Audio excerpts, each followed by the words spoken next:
Hi, and welcome to this week's Three Legs, Four Wheels F1 podcast. I lost my words Sorry, have you there. forgotten the name of the podcast? I was about to call it Keeping Up with the Kardashians, just because Toto would. It's Kim here It's with... not a documentary. Yeah, it's Kim and Kanye here with... Are we Toto. doing... What is happening there? First day of term, how is everybody? Yeah, Still awake? still here. Fernando Alonso is going to win the world championship. Somebody's awoken Lee from his annual slumber in March when he says something like that. Yeah. Good evening. Would you like to talk about our Lord and Saviour and our plan for a while?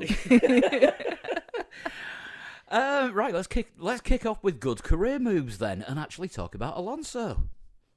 Yeah, finally, he might well- have got it right. I mean, right, at time of recording, we are still 6 days away from the first race. Let's not count Yes. any... That's what I was about to say. Yeah, let's not count any chickens while you can still make a decent omelette. All I'm going to say about it is that as much as I like Fox Mulder want to believe, it's not like Force India. That's your Sunday night show. It is my Sunday night show. You can come listen to Musty Audio live on YouTube every Sunday night at 9 o'clock UK time. Unless you're too busy being anally probed at the time by aliens. No, it's you'll find it on Alien Addict's YouTube channel. They have flattered to deceive a couple of times, haven't they? There's been Standard. there's been a few false dawns from the Force India camp.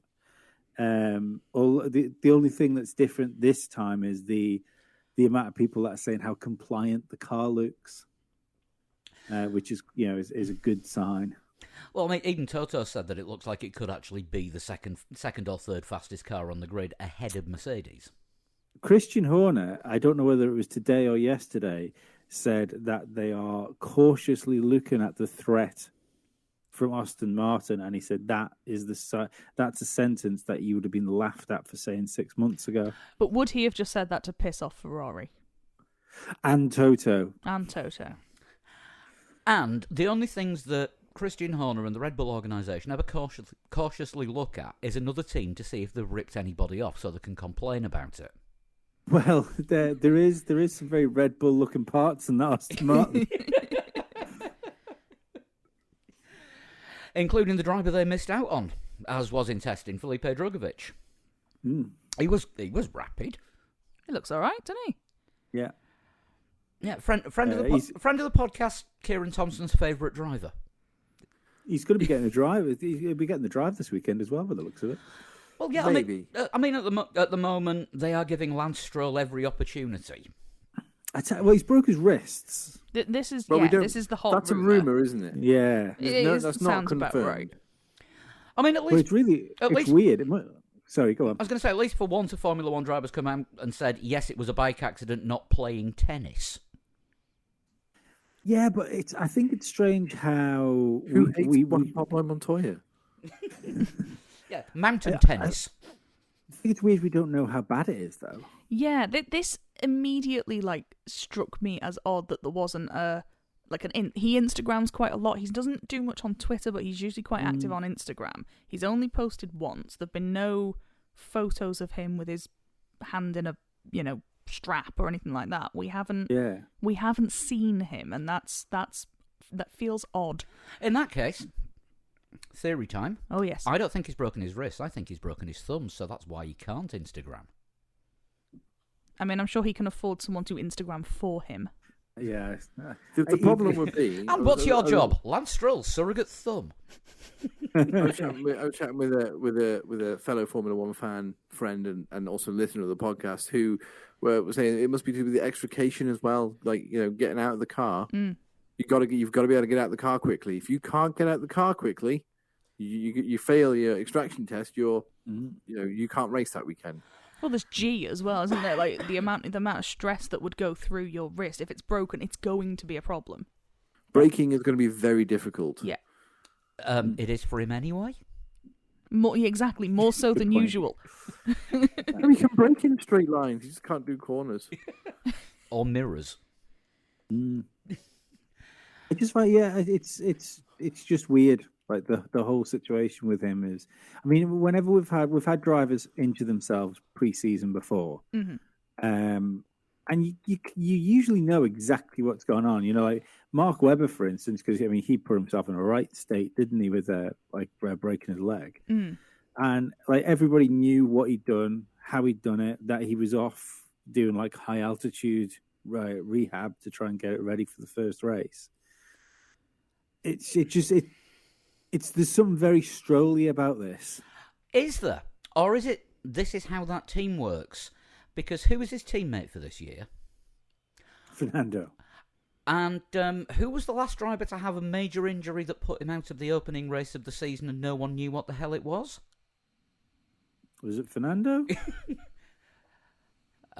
Yeah. Which time the bike accident? Because he got hit by a car on a bike, didn't he? Yeah, he had something with his jaw. No, which but was when he didn't get electrocuted. Oh, I thought, was that not? Did he not have a crash in the first race of the season and then miss the second race of the season? No, the not electrocuted one was testing. Yeah, but he like. But then the following year he put himself out in Australia for the second race of the season. Yes. Yeah. Because And then he had a bike accident where he had to have some jaw surgery, remember? Yeah. I would technically say the last driver to have an injury and then miss the opening race of the season, I think, would have been Verline. Actually, yes, it would when he broke his back in the Race of Champions. And yes, and then we, for some reason, no F1 drivers did Race of Champions for a couple of years. No, hang on. He made the first race of the season, didn't he? No, Giovinazzi took over. During practice. Did Verline not do Australia and then had to get out of the car and Giovinazzi did China and Malaysia? No, Verline did FP1 in Australia and then had to get out the car, and Giovinazzi took over from FP2 and then did China as well. Oh, okay. Because yes, I remember. Lord, you're forgiven for not knowing the ins and outs. How can you not remember Antonio Giovinazzi's debut? Well, no, I remember that because we were just about to go to bed before on the Friday night to get up early for qualifying on the Saturday, and our dishwasher flooded the kitchen. That is true. Just at the same time that Sauber made the announcement that Verline wasn't taking any further part in the weekend. It was 2017. So I was writing a story with one hand and mopping up dishwasher ick from the kitchen floor with the other. You tend to remember things like dishwasher ick. Well, that killed that conversation. It did. Yeah, it did a bit. So, who are we going to see in the Aston Martin this weekend? Because Vettel is also... he's not been officially denied, so... Well, yes, he has. Aston Martin have said it will be Drugovich. Yeah. Have they actually said it now? Yeah, they did this yesterday. Yeah. Mike Crack. Mike Crack said that it was going to be... I think he refused to rule out Sebastian Vettel, and that got everyone in a tiz. So Aston Martin actually had to turn around and be like, no, listen, guys, we're ruling no Sebastian return, okay? If Lance can't make it, it's Felipe Drugovich. Which, who has driven the car and is already in the vicinity of Bahrain. One thing that I did see though, because if Stroll's still out in 2 weeks' time, Vettel is a stronger possibility because he'll have had time to get in the simulator. Yeah, I suppose it depends as well. Is he going to be match fit? Because he's not happening. Yeah, it's not like he's been even toying with the idea of being a reserve driver. So. I'm sure. Don't get me wrong. I'm sure he's not in shape all of a sudden, but for somebody to go from not training to drive a Formula One car for a race to driving a Formula One car for a race, I just don't think that's the thing that's going to happen. Like over the course of a couple of weekends. I don't know. You saw the size of Mansell the last time he was in F1. Yeah, how well did that go? Yeah, they had to get Mark Blundell in the car while they made a new... How well did that go? While they made a new wider one for Nige to fit in. Yeah, the year that McLaren had 4 drivers in their car. Yeah. I think one of them was J-Mag, wasn't it, that year? For one, Jan Magnussen, for one race. Mika Hakkinen, Brundle, and Brundle and Blundell as well, and Mansell. Maybe they have 5. They were trying to make the world's most confusing driver lineup. Yeah, Brundle, Blundell, Mansell, Magnussen, and Hakkinen. Yeah, I think it may have had 5, possibly. Jan Magnussen did well in his first race at McLaren. So did Kevin Magnussen. Yep, that's about the only thing they've got in common. They both got sacked by McLaren. Yes, that's true. Yeah, true. Yeah. And they've got the same surname. They've got quite. Okay. Well, and they've also got two eyes. Like, how far are we taking this? They share quite a lot of DNA. They've got quite a lot. I share a lot of DNA with a halibut. I mean, again, how far are we taking this?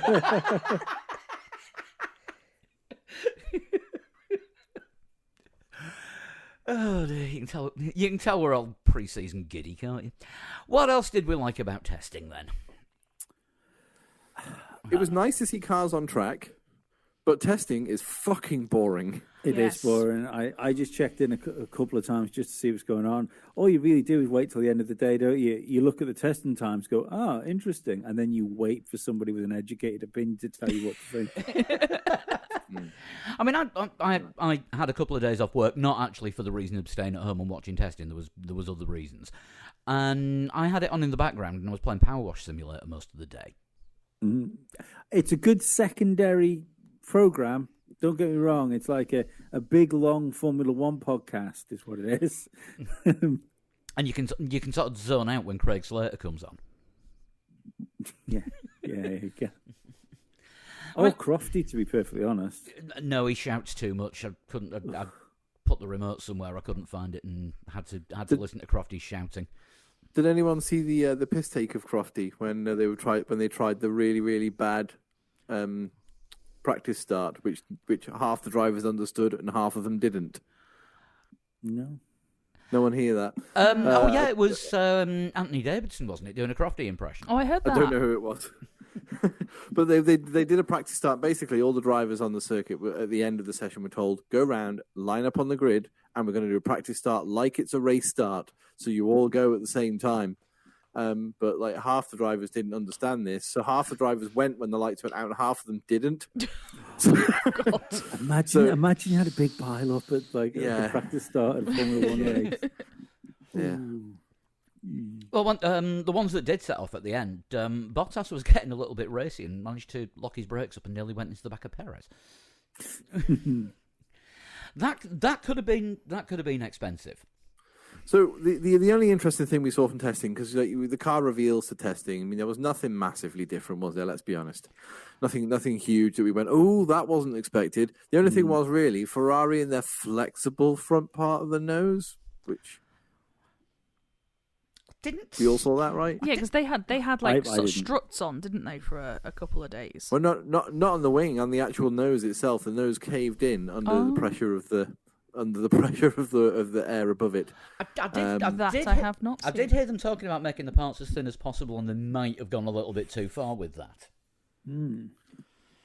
But then it popped back up again under braking, so It'll be fine. Yeah, I hope someone can challenge Red Bull this year. Like it's Red Bull are at the top, aren't they? Let's be honest. Yeah, and this is the thing. I don't have any faith in Ferrari to challenge them. And we kind of need Merc to sort themselves out really quickly. Yeah, but they were getting their excuses in early. There's still a lot to learn on this car. We fixed last year's issues, but we've got all the issues that were there last year that wasn't the porpoising. And the rumour that they've got a B-spec car waiting for this one to, if this one doesn't go right, I don't want to say if waiting for it to fail, but... Did anyone hear Ted Kravitz on the Mercedes? Because he had... is it Mike Elliott, the technical director? Yeah. He had him in for a sit-down and in one of his notebooks, and after the notebook. And he basically said, there's a lot of parts that will be coming to the first update that won't be on the car for the first couple of races. Mm-hmm. We all already understand what we need to do with this car, but we believe in what we're doing. Make it go faster forwards instead of up and down. Well, yeah, but the thing is, there's a lot of there was quite a lot even through last year. A lot of positivity coming out of Mercedes. Like, yeah, we know we haven't got it right, but we know the direction we're heading in, and everything's all good. And it's not going to be this year probably, but we'll keep pushing. Whereas George Russell at the end of I think it was day 2 was just like, yeah, no, we're not going to be winning of this car. So, I don't know. It was just to me, it seems like too much negativity already coming out of the Mercedes garage. I mean, they were being filmed, like having quite animated conversations in the garage where they clearly weren't happy. Yeah, not the drivers, like Toto and a few of the engineers. And That'll be on next year's Drive to Survive then. Yeah, the rumor is that they have to, once again, like they had to last year, dial in more downforce to make the car more stable, which obviously makes it slow. yeah. The funny thing is, Mercedes had it their own way for so long, and they could. This reminds me a little bit of McLaren with the Honda engine, because when the Honda engine wasn't good, it's like a reverse situation. They were blaming everything on the Honda engine, saying, no, we've got the best car on the grid, we just need the engine to sort itself out. Yeah. Then they got a better engine, realised, oh no, the car's shit too, damn it. And it's a bit like Mercedes have lent on the fact that they've had the best engine for years. And now all of a sudden we've moved to a more to an aero situation. The holes, there's holes within that team, which I don't think they knew were there. Yeah, Quite possibly. Yeah, I see what you mean. I mean, Mercedes they're sticking to the minimized side pods, and is that what part of the problem? Just the whole aero philosophy based around the massively different airflow on the side of the car, which nobody in modern F1 has used, and they're having to sort of learn everything from, no pun intended, the ground up.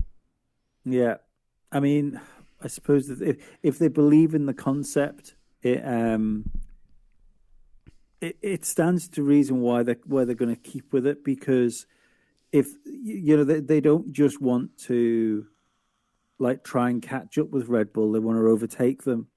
And we've seen what happens with teams where, we've seen what happens with Mercedes and everybody trying to catch Mercedes, is that the teams try and do what Mercedes are doing and adjust themselves to that. And all that does is get you closer, but you're still just copying somebody else's concept. So for them to overtake Red Bull from where they are now, they kind of need a new concept. They need something that's theirs, rather than just taking pictures of the Red Bull and making a slightly slower Red Bull.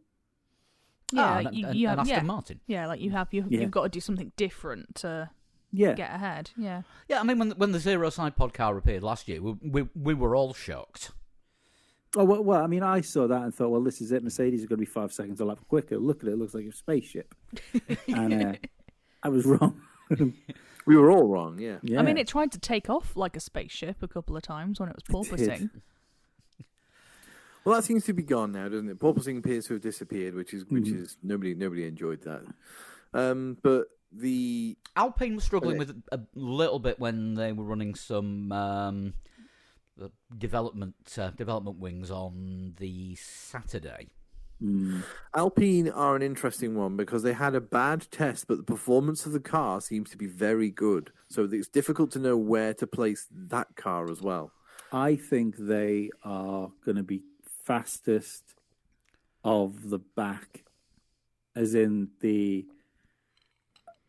You mean the best of the rest? I'm so confused. No, because I think Aston Martin are going to be best of the rest. But I think they might find themselves in it, unless they're closer to Mercedes and Ferrari than I think they probably are. I think they're going to find themselves in that position McLaren was in when they were best of the rest. And it was just drift. It was 3 cars, McLaren, then the rest of the field. I think Alpine will be ahead of the rest of the field. But now, if Aston Martin are as good as they actually looked, it's going to be 4 cars and then Alpine and then the rest of the field. I hope so. I do. I mean, by all counts, I think Alonso only finished like the 7th quickest single lap of the test, but by all counts, he messed up his like essentially the glory run. You can't really take times from the test because I mean they were using they had all 6 tyre compounds available, which obviously 3 of the compounds that we're using aren't even going to be there this weekend, and I think it's the hardest and the 2 softest.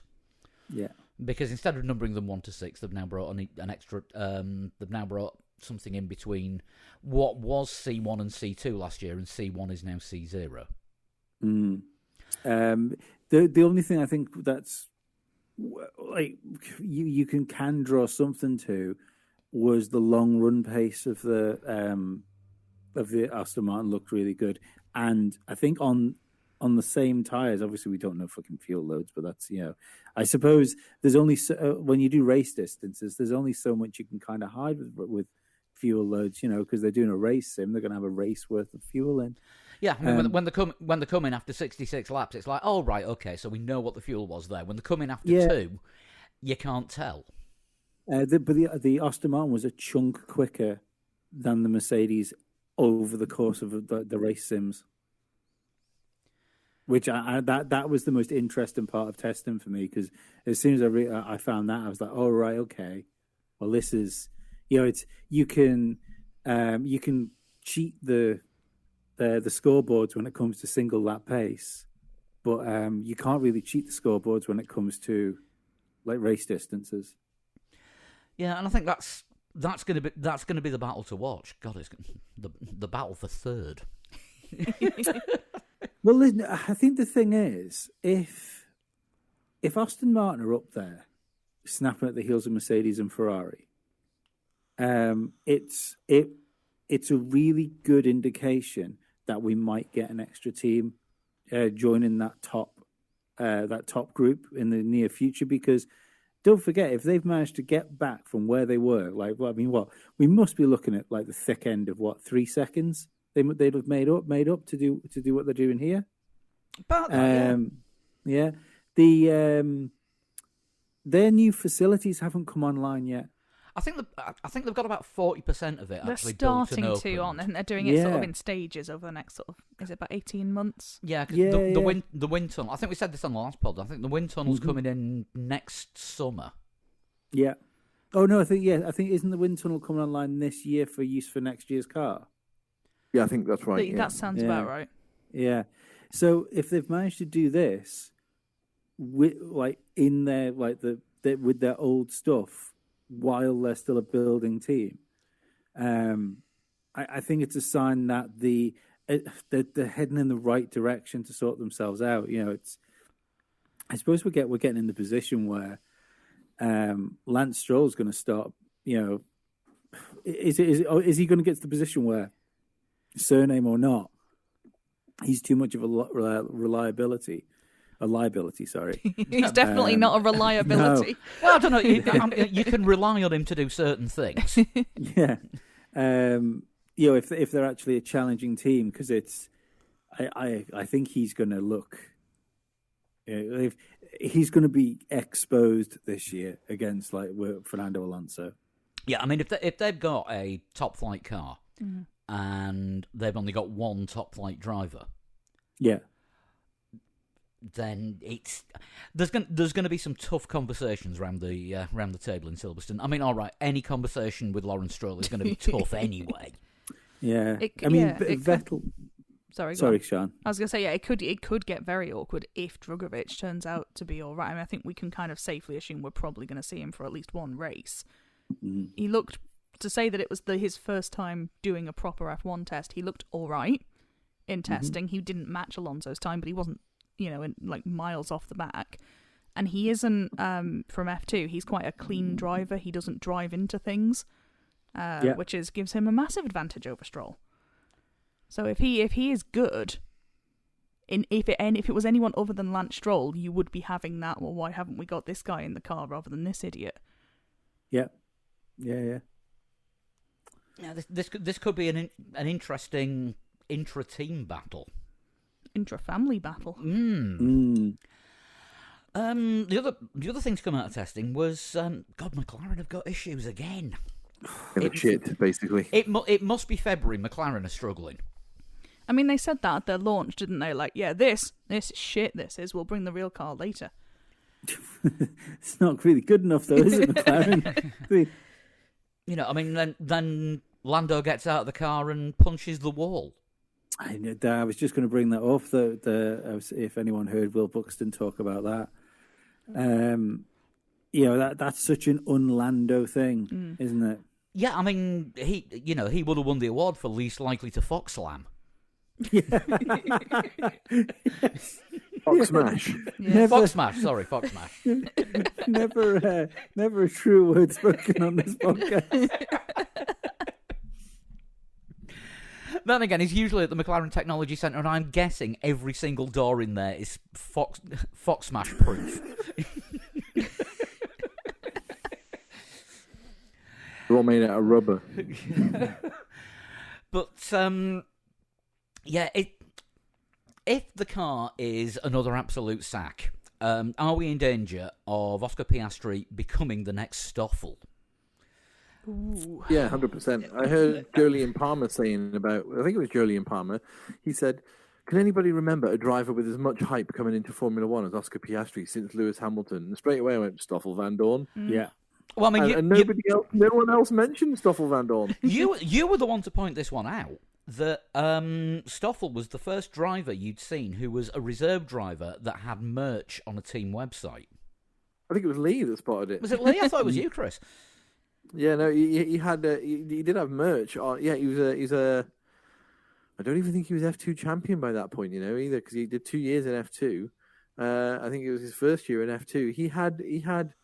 There was you could buy Van Dorn merch on the F1 website. I do remember seeing it.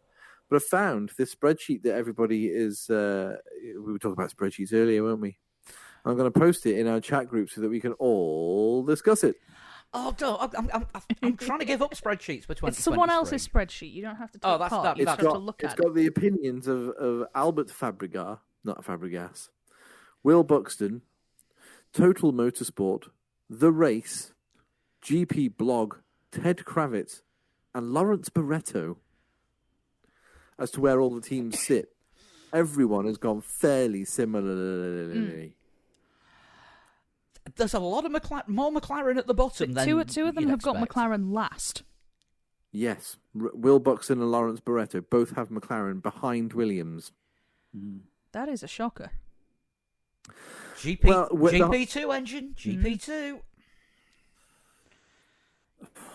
Poor Lando. Everyone's got Red Bull top, everyone's got Ferrari second, and everyone has Alpine fifth. And I don't know why that's Hulk funny, it just is. Hulk isn't even driving for him this year. Yeah, and there's a uniformity to it, isn't there? For those, for those of us who have seen it, it's color coded, so you can see where the teams are, and there's no like, oh, why is that team at the bottom on this one and at the top over there? It just isn't. It's fairly uniform all the way across, and these are people who kind of know what they're talking about, given that the experts they have access to and the paddock that they're around a lot of the time as well. These are opinions as fans. These are opinions that are worth listening to because, like for the reasons I just outlined, they're around the sport an awful lot. They hear things in the paddock.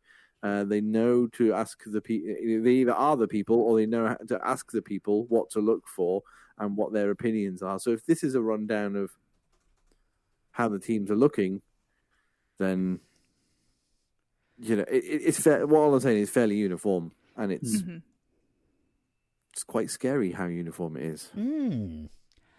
Scary if you're McLaren. I mean, it's scary if you're Lando. He's how long's the rest of his deal for? Another 2 years? 2025 is it? I think his deal goes to. I can't remember. I know it was. I think it was announced as multi-year, wasn't it? It was one of those. Yeah. Yeah, the contract and well, options. He wants. And I was just going to say he wants to hope there's an option there because there will be. Do you know if they? So if they hadn't lost Sedell as well, or I'd have, I wouldn't be so worried about him. But you would argue that the guy which did the best job to get them back where they should be, or at least like make them look like a Formula One team again, Bless you. Excuse me. has gone. You've gone. Ah. No. Like the guy that got them back on track for being like the McLaren we want them to be, has now disappeared, and I don't think this is not a great thing. I trust Andrea Stella though. He's a stellar guy. Yeah, No, he's but it's another rebuilding thing, isn't it? It's just like we talk with what you call them with Ferrari. They're back in. They're in like a rebuilding cycle all the time at the minute. It's working for them at the moment though. So, well, for Ferrari, yeah, seems to be. Maybe. I mean, I wouldn't say. I mean, they've had a slightly more competitive car, but I think they fell apart last year. Yeah, what you got to look for in testing, really. I mean, let's not. I mean, these rundowns, as uniform as they are, and as scary as it almost is to look at the color coding and be like, that's almost identical across all 7 predictions. It's testing. The things you got to look for in testing. Reliability. Who had poor reliability? Well, actually, Aston Martin didn't do too well reliability-wise. Performance-wise, fantastic. Mm-hmm. Same with Alpine. Hydraulic leak, I think they had. Hydraulic leak, and what was it the second time they broke down? I'm not sure. Don't know what it was second time. Well, Aston Martin. Yeah. Electrical. Electrical the second time, was it? No, electrical was the first one. Oh, okay. And then hydraulic. Yes. Okay. And then Red Bull didn't break down, did they? I don't think. Ferrari didn't. So. No. Mercedes did, and straight away looked very concerned. Yeah, Mercedes had a terrible second test, didn't they? There was bits falling Second off it day. as well. Yes. It just seemed to be just like shitting bits on the track. Yeah, they immediately said there will be no more running today. It's just like, oh, okay, fine. Mm-hmm. AlphaTauri they didn't break down. They just didn't look I spectacular. don't remember did they, them. really? Yeah, I don't remember really noticing AlphaTauri. Alfa Romeo, don't think so. I think Guan Yu Zhou had a day when he was top, didn't he? Randomly, I think. Mm-hmm. Yes, he did. They've obviously got a glory lap in them when they need one. Yeah, I mean, I think we've got a really tight midfield, but I don't know. The reliability was pretty good for a test, wasn't it? Let's be honest. Yeah, I mean, general lack of red flags, lack of cars crapping bits of carbon fibre all over the place. I mean, McLaren tended to do that in the garage because the wheel brows weren't actually attaching properly because they'd even cut, just to save weight, they'd cut down on the amount of bonding that they're using to hold the damn things on. So they were out with the heat gun and tape. And, that's like when you're watching racing and somebody pulls into the pits and they get the angle grinder out and you think, that's not a normal pit stop tool. I think I can't remember. That was the first day, I think, of test. I actually think McLaren had the angle grinder out on their car. Oh Christ! I missed that bit. Yeah, he just reminded me about that. No, I'm sure it was the first day of the test because I came home on a half day and I stuck it on to see what was going on. And one of the commentators was talking about the McLaren must have some sort of issues because they were angle grinding something off the car. I mean, that doesn't bode well, does it? That you spend, months precisely designing to the absolute 10th of a millimeter, and then you're like, no, shit, let's just cut bits off. It doesn't scream cutting edge Formula One. It doesn't, no. Yeah, NASCAR, you can accept. Oh, I think angle grinder would be quite a high-tech way of doing things in NASCAR. It's mostly sort of mallet and gaffer tape, isn't it? Usually, yeah. I mean, sometimes they use silver tape. Oof.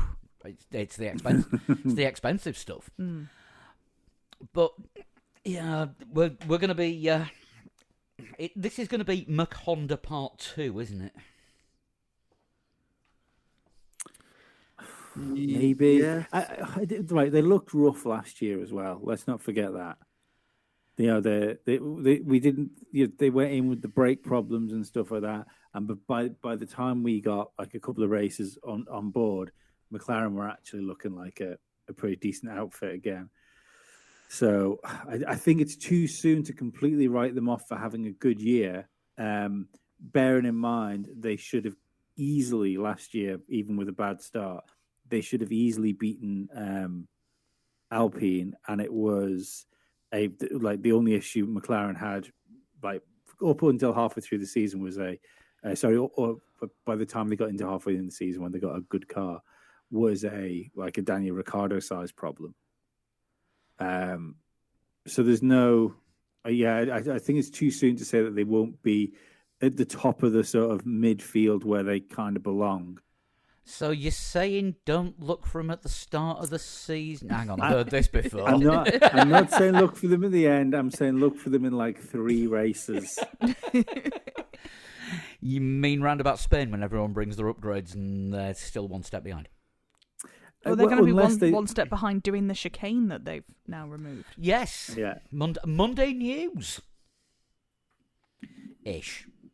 Yeah, but we kind of knew it was going to happen. I think, didn't we? It was already sort of like probably going to take that out for this year, and now it's been confirmed. Well, apparently, the first time that somebody requested it to be removed officially in proper F1 circles was Michael Massey.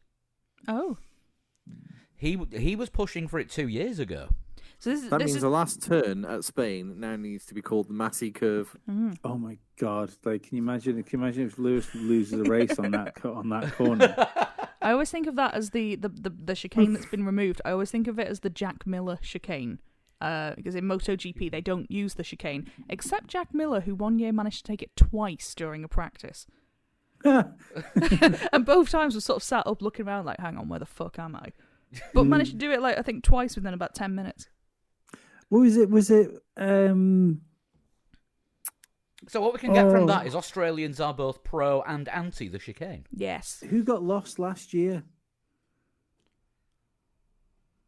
I can't Was it Latifi? remember. Did Latifi? It seems reasonable, yes. Oh, that was in Japan. Yeah, he took it to the escape road, didn't he? Yeah, he Better thought. than taken to a wall, which was his normal. Yeah, he style. thought the escape road was the chicane. Yeah. It was about 100 meters too soon. You know, there was. Oh, that's right. Yeah. That was in Japan. Yeah. Yes, this is ringing bells. Yeah, he was looking at the braking boards, going, "Why the numbers still saying like 150 when the turn's here?" I've just googled Latifi chicane, and the first thing that comes up is a video which is entitled "Latifi blames car after mistaking chicane." Yeah, he does. Yeah, he got on the radio and was just How like, is "What's it going the on, car's guys?" fault? Mayor of Amity Island blames boat after shark attack. Yes, it's the car's fault because that's where you told it to go. Jesus. That's a driver that's not going to be missed. I'd forgotten about him until I saw him very briefly on Drive to Survive the other day. I was like, oh yeah, Latifi existed. Only after eating too much cheese before bed. Sorry, it's Canadian mac cheese. Talking of Drive to Survive, how much of it have we all watched between us so far? Up to and including the episode featuring the Alpine driver saga. Yes, we are in the exact same point. I can't remember. I've watched it, but it's very difficult to work out what episode you're on. It doesn't. It just kind of flops into the next episode, doesn't it? So The first half of the season does appear to be about Silverstone. yeah. I still think that the Drive to Survive would be better if I don't know if this would be an issue editing it but mind you, they don't seem to have any problem with creative editing, so I'm sure they could do something. I still think it should follow the season. It would make more sense, or one episode per team. Yeah, their timeline is all over the place, isn't it? I mean, if I hear all roads lead to Silverstone in Crofty's voice once more... I see Guan Yu Zhou upside down once more. Leave the lad alone, he was fine. Yeah. That was the hilarious part of that was like the slow panning camera and the sad music when they were looking at an empty chair. Oh. Like it's fucking like it's Scrooge being took forward in time to look at the empty chair in the fucking Cratchit household. Yeah, it was like, It's is he fucking dead? weird. Is he not dead? It's like, I don't think we were ever particularly worried about him. We thought he might be a bit concussed. Yeah. I remember thinking it was a huge accident. Mm. And Oh, yeah, no, my it was- Oh, God, yeah. Like, It was a is massive accident. But it was quite quick, wasn't it? When the marshals was like, "Yeah, he's fine." We just can't get him out yet. That's, I Yeah. think, what all the time was. It was physically getting him out of the car. Yeah, Yeah. and then even though he was taken away on a stretcher, because I think it was because of the force that he set off the alarm, didn't it, in his car? So he had to be stretchered out. That is a rule I think that was brought in following the Alonso accident, which we were talking about earlier in Australia. He had the alarm went off in the car, then therefore you get stretchered away. He got stretchered away, and then as soon as he got to medical center, I was like, right, I'm head off home then. See you later. Yeah. Yeah, because I mean, Alonso crawled out of the car. With a punctured rib. Yeah, punctured lung. Because how do you puncture? Oh yeah, sorry, punctured lung. How do Yeah. you puncture a The rib does the puncture. Yeah, the rib was the puncturer. Yeah. That was insane what he got out of that Yeah. day. Crazy stuff. Yeah, I mean, Martin Brundle was harder. He did similar and then ran back to the spare car. yeah, but didn't he actually got in the spare car and then, as he was about to drive out, had to ask for directions which way to leave the pit lane? Oh no, that was a different race. Yeah, it was a different race, but that's a thing. Yeah, that was in his early days when his I think Ken Tyrrell was his team boss. He just said, "Which way are you turning out of the garage, Martin?" And he's just like, "I don't know." He just unplugged the car and switched it on for him.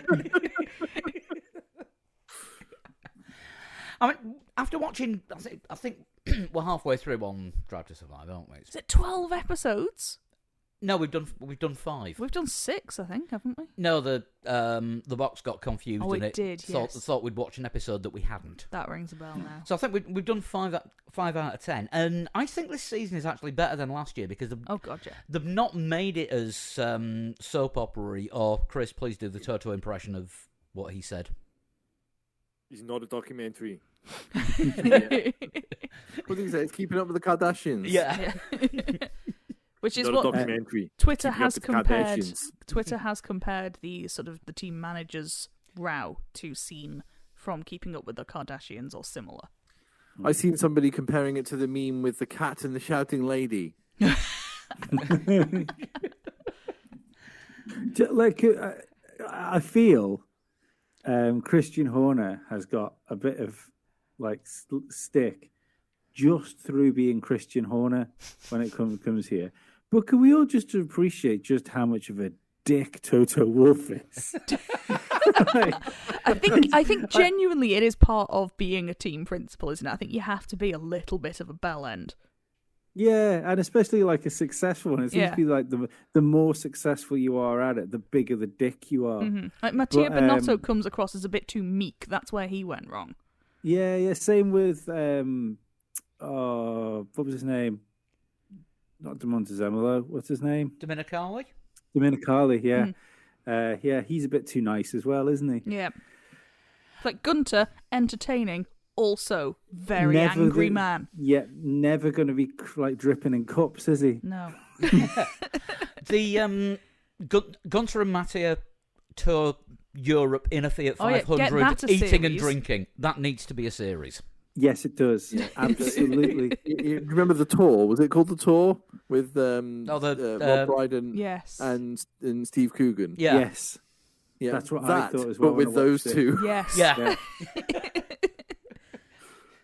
Actually, no. Just get them doing a sort of Top Gear style. No stunts, no silliness, no lad behaviour.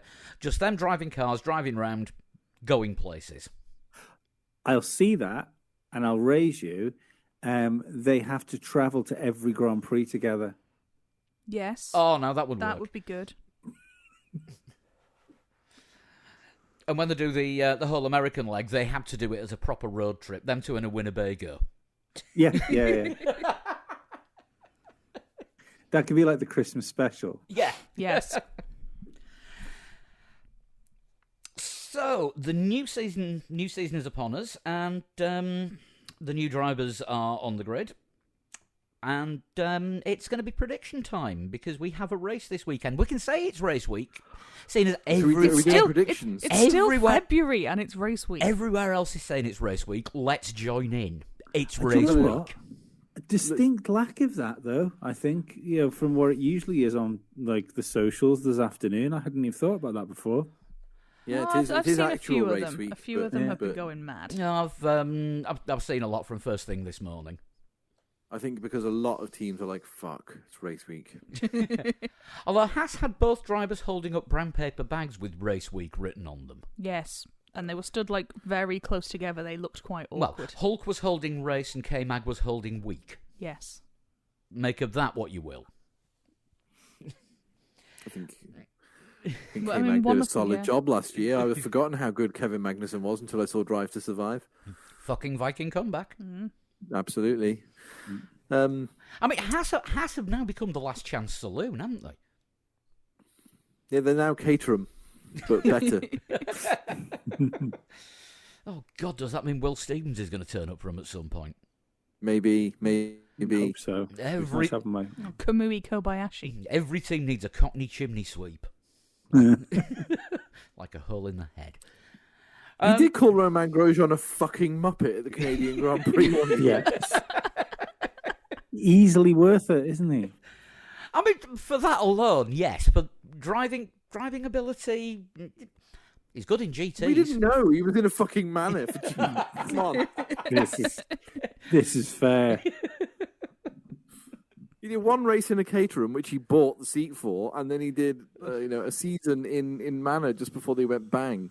So, and that season they would be lucky if they were 4 seconds off the pace. Did anyone see that lap of Pedro Diniz from 1995 that I put up on Twitter, retweeted? Somebody tweeted, it might be Formula 1 in the 90s or something. It was a qualifying lap by Pedro Diniz at Monza in 95.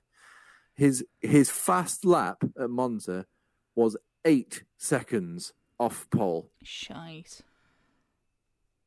Was he in a manor? His first sector, so just before you get to so basically you've just gone round Curva Grande, so you've done Asher Kane, Curva Grande, he was 2.4 seconds off. Jesus wept. Try and imagine that in modern day Formula 1. You just can't, can you? I mean, the rules as they are have worked in that the cars are closer, but so are we going to try and predict something that's going to happen this weekend? Because I thought we will probably do this, and I think I've got a prediction already. Oh, wow. Ready to go. Well, go for it then. Whoa. Right, I mean, yeah, please. Your winner on Sunday will be Max Verstappen. I'm shocked. I'm stunned by this I mean, revelation. that is so bold. It was like somebody hit Control B before you spoke. And second place will go to Fernando Alonso. Lee, Third place. Lee, that is the best Chris impression I've ever heard you do. Third place, Felipe Drugovich. Whoa. Wow. Right, who's going to follow that? Who's going next? I'm going to go for maybe a slightly more likely, not likely, but sort of maybe more safe. I'm going to go Verstappen win, Leclerc second. I'm going to go Alonso third. Lee, you got yours? I've already written down Alonso. I'm going to go Alonso win. First race of the season, isn't it? First race of the season. He Great does stuff like can happen. first race of season, doesn't he? Yeah. It's either win it or bin it or don't turn up. Right. I see. I've got this feeling that there's going to be reliability issues for people because we've only had like one test. How many times have we seen tests in the I've past? got 2 Aston Martins on the podium. Yeah. How many times have we seen in the past where you have a test and a team has gone, everything's great, isn't it brilliant? Oh, life's brilliant, and then they get to the next test and everything goes wrong. But Yeah. there isn't the option for things to go wrong now. If they go wrong after that, it's race time. So I've got a funny feeling that there's going to be gremlins for some of the top teams. Well, I mean, look at Red Bull in Bahrain last year. Both cars, the engine went. So I'm going to say Carlos Sainz second, and Lewis Hamilton third. Right. See, I think we're going to have so many failures and just general fuckery in the first race of the season that's maybe why even we get maybe even that's a why we lap get the one, double turn post. one, a lap one, turn one between the Red Bulls. Ooh, that spice okay. things up, wouldn't it? But I think for the season, as a general rule, I think Ferrari need to put their eggs in their other basket, if you know what I mean. Maybe get behind Carlos Sainz instead of Charles Leclerc. Like Charles Leclerc, You mean but put their huevos in a different basket. perhaps I don't speak any Spanish at all. It's one of the very few languages I know nothing about. That was Spanish for eggs. I say one of the very few languages. There are many languages I know nothing about. That would be bold to announce that you know all the languages except Spanish. I don't. No, I don't. I know a little bit of some languages, but I don't know a little bit of any Spanish. I barely know English. Exactly. We know. Yeah, same here. Right, I'm going to go for a Verstappen win, predictable. Perez second, and sticking with the theme, I'm going for an Alonso third. I've got a feeling Ferrari are going to Ferrari it up. I don't think anybody would laugh at you for suggesting it. It normally takes Fred them. Vasseur in charge now, isn't he? I find it normally takes Ferrari a race or two to really get into their Ferrari-ness. They'll start quite well, and you'll think, oh, hell, Ferrari, they're here, they're there, and then you get about 4 races in, and it's like, oh no, hang on, they've forgotten what tyres are again. We've got some changes to our prediction league this season. Instead of predicting the top 3, it's predict the top 5. Because we're that confident there's going to be a bigger mix this year of top teams. Yeah. So should we start doing top 5s then? No, because we can't think. No. We can't think that hard. We can barely predict top 1 half the time. That's fair. In all of the languages that I know, I can only count to 3. The number 4 is just a figment of the imagination. What's that? Sorry, number what now? Yeah, I've seen your band. You counting in a song. 1, 2, 3, next. Yeah, 1, 2, 3, 1. Wondered why every song you played the other week was a waltz. This is why they're all weird time signatures, because they're all in groups of 3s. So, it's predict the top 5. As usual, pole, fastest lap, will there be a safety car, and how many DNFs. And you will get points for being in the correct position or being up to 4 positions out. Even if they finish outside the top 5, you'll still get points. So, it's really opening up this year, and we're going to go all out. I keep saying this every year. We're going to go all out to get a sponsor and get a prize for it. Yeah. Because it's about time we did that. Has anyone got any season predictions before the season starts? It's going to be Red Bull's year. Yeah, I think Red Bull. I think Verstappen's probably going to win a 3rd championship. Mm-hmm. It'd be nice if he got challenged, but I think just the overall work that Red Bull have put in and the consistency carrying over from last year, I just think Red Bull is still way too far ahead. So Verstappen's probably going to be championship. As I said, I think Sainz might be the shining star at Ferrari. I don't think it's going to be any surprise if George Russell is the shining star at Mercedes. I think he may well be.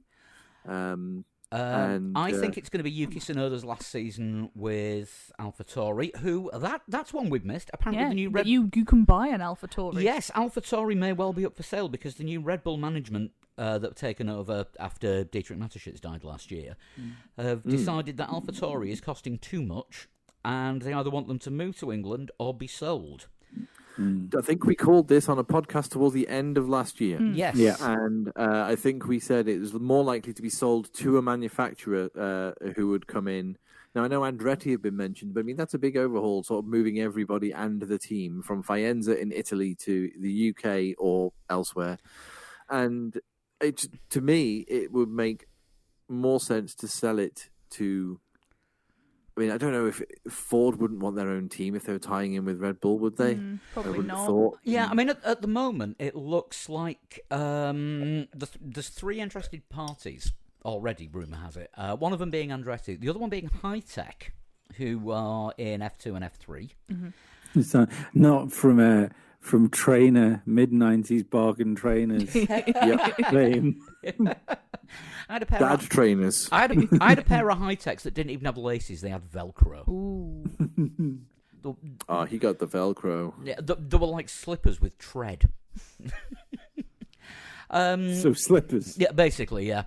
And there's an Indian team looking at it. I can't remember the name offhand, but it's a team that races in various GT and sports car and local Formula Series. Force India.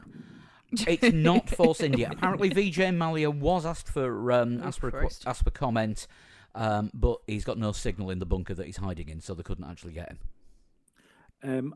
If out of those 3, if they end up being like the main runners, and somebody still interjects to stop Andretti joining the grid, like I'm calling fuckery. Yeah, that's ridiculous. If there's a going team that is for sale and they have the money to buy it, let them buy it. Yeah, I mean, I did see in Autosport today that F1 teams are getting together and now wanting Andretti to pay a 600 million dilution fee for entry. Jesus. Instead of the 200 million that's in the Concord agreement. But I mean, it wasn't so long where they were like they were doing rain dances to try and get new teams in Formula One. Yeah. Like, why? What's changed since Marussia? I think what's changed is Andretti is a team with a history of winning shit, except the Indy 500, because of the curse, and they know how to make a fast car go faster. And if they do you think they've got some brand recognition as well? Do you think it's other teams like, because it's okay, say, I don't know, say like let's fucking Dyson want to enter Formula One under their own team for some god no reason. Like Dyson have never been involved in Formula One before. They've got no racing pedigree. They've got no history behind them. So therefore, they're kind of powerless within Formula One. Andretti come into Formula One, and let's say they don't even do that well. Let's say they can tootle around mid-grid and stuff like that. But that name carries weight. So they instantly get a little bit more clout behind them because they're worth it for the T-shirts. They're worth it for the sponsors, and it's like TV advertisement and stuff like that. Do you think it's teams are less worried about losing money and more worried about losing power? I think that's probably a large part of it, because I mean Andretti, I'd say is probably the biggest name in racing in the US. It's certainly one of the biggest names in the world. Yeah, when it comes to racing, there's not many bigger individual family names than the Andrettis when it comes to motorsport. Not greatly, no. Bigger than fucking Wolf. I think that's part of there's the power aspect, but also with that and the brand recognition will come the loss of money because they might end up drawing a sponsor from, someone like a Haas. Other teams will be worried about losing that money to them because of their brand and because of their sort of their recognition. That everyone's going to want to be associated with them. Just purely because of their history. If they somehow get in, that could be the biggest sponsored car on the grid that's never even actually competed in a race. It sucks because it's like the only people losing out from this are fans. Do you know what I mean? That's I mean it's the hypocrisy of it that I don't get, because F1 is desperate to crack the States. It's got 3 races in America. They're racing on a Saturday night, which is something that F1 never does. Yeah, just for the American market. An American team comes in, it's like, hey, we've been successful for years in America and worldwide. We've got a worldwide known name. We're American-based. Oh, no, you can't come in.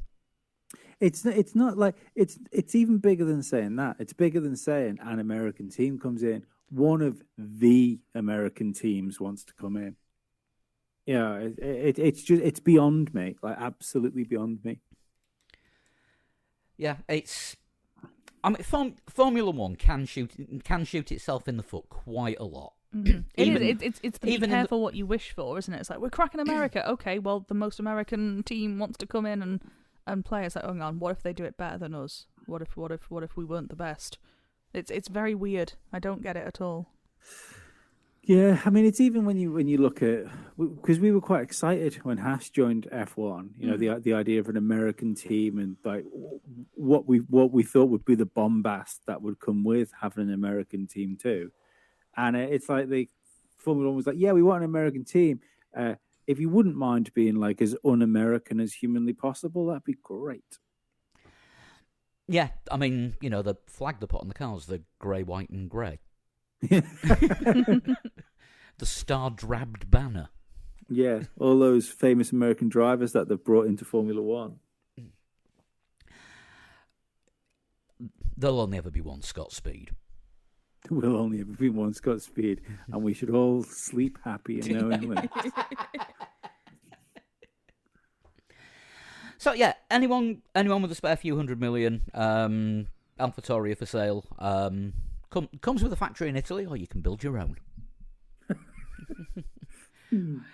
What I was about to do, yes, I was about to give the addresses out. Chris has already left us because he had a prior appointment, and he's disappeared like a ninja. Yeah. Killed 3 people on the way out. Was he working with Dan now? I think he wouldn't tell us, so I reckon he is. So, if you want to take part in the Prediction League, then just go to threelegsforwheels.com, and it's under the games section, which at the moment is the only game, but I'll put our own little prediction mini league in there. Mm-hmm. If you want to donate and help us out financially, you can go to patreon.com/threelegsforwheels. You get the show a bit early, no adverts on shows where we've got advertising, and once the season gets going and we're a little bit more settled, the extra Patreon non-F1 shows. Get in touch on email, threelegsforwheels@gmail.com, and at threelegsforwheels on the socials. And individually on Twitter we are... At Sean Cowper. At a total shunt. I was waiting for Flood then. You're not at a total shunt anymore. No. I'm not at a total shunt. I'm at Musiorio. Jesus Christ. Oh. Flood is at Flood21 still, and I'm Pablo100. Yeah, at Musiorio, come and follow me. Come and follow him and point him in the right direction and remind him who he is. Yeah, that'd be awesome. Look out for us on Discord as well. We'll be opening up the chat room during all the sessions this weekend, so there'll be plenty of people to hang out and text chat because we've got a damn good crowd on there. And if you're into sim racing, join us on that as well. We've got a massive iRacing community on there. League races every Sunday. Practice sessions 3, 4, 5 nights a week, and the occasional endurance race. Gearing up for the Sebring 12-hour next, by the way. Oh, nice. Which should be fun. Got a month's worth of practice to do for that, and I found out I've got a bloody gig that night. What? So I am having a day of pretending. So I'm pretending to be a racing driver during the day, and then I'm off to sing for an Iron Maiden tribute band at night. So it's a busy day. So I'm pretending to be a driver and then pretending to be someone who's a pilot. I'll get a life one of these days and it'll be me own. Right. Well, enjoy the race. And we'll see you next week with the aftermath. And if you're in Ireland, me and Lee will be on Irish radio this weekend with our friend Danny O'Brien doing a season preview on what's it called? Community Radio. So listen out for that. We'll post the link when we get it. All right, we'll see you soon. Bye-bye. Bye-bye. Bye.